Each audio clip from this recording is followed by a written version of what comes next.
Hello students, today I will explain to you the theorem given in lecture 6. So it says that if V and B are same as given in theorem 1 of lecture 3 and I is an ideal of B such that every element of I is nilpotent, then I star is contained in R.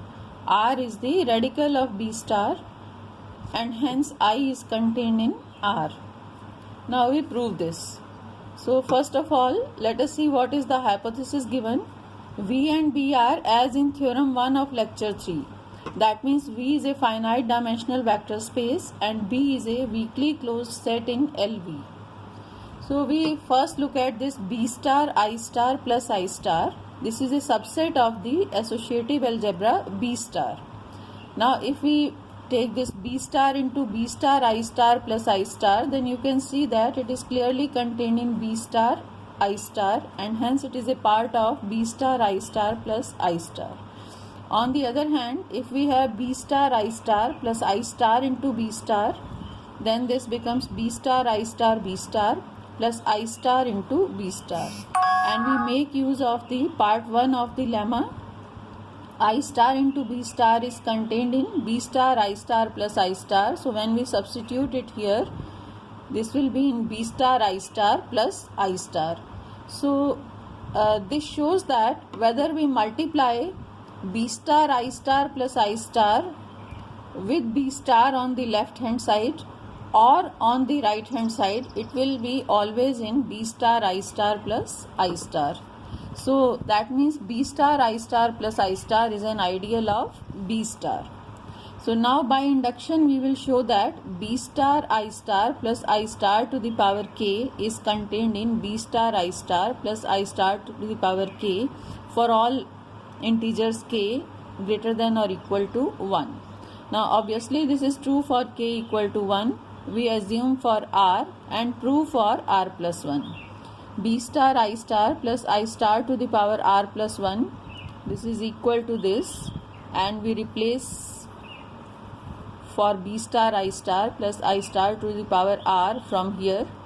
So this is contained in B star I star plus I star to the power R and multiplied with this. Now we open this bracket. This is contained in B star I star square, so it is again in B star I star. Then this term with this gives us I star R B star I star. This multiplied with this is B star I star square, and this is I star to the power R plus 1.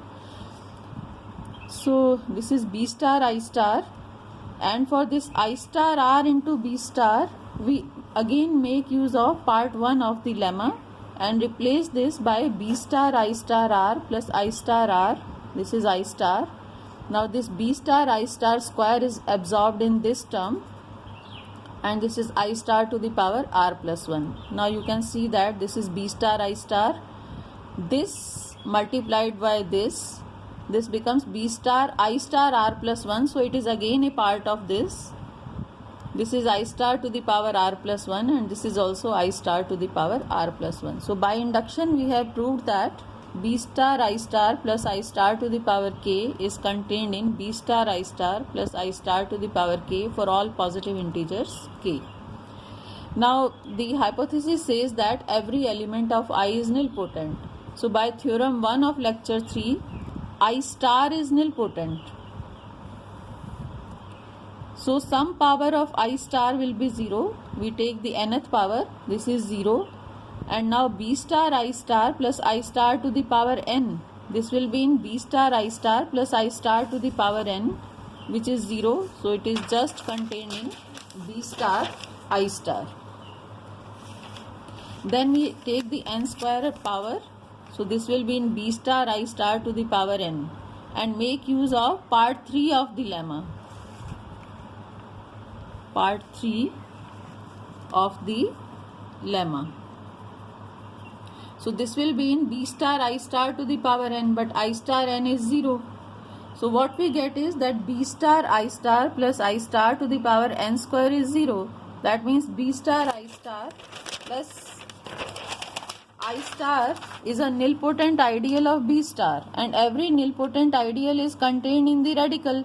So B star I star plus I star is contained in R, which is the radical of B star. Now I star is obviously contained in this and I is contained in I star, and hence we get the result.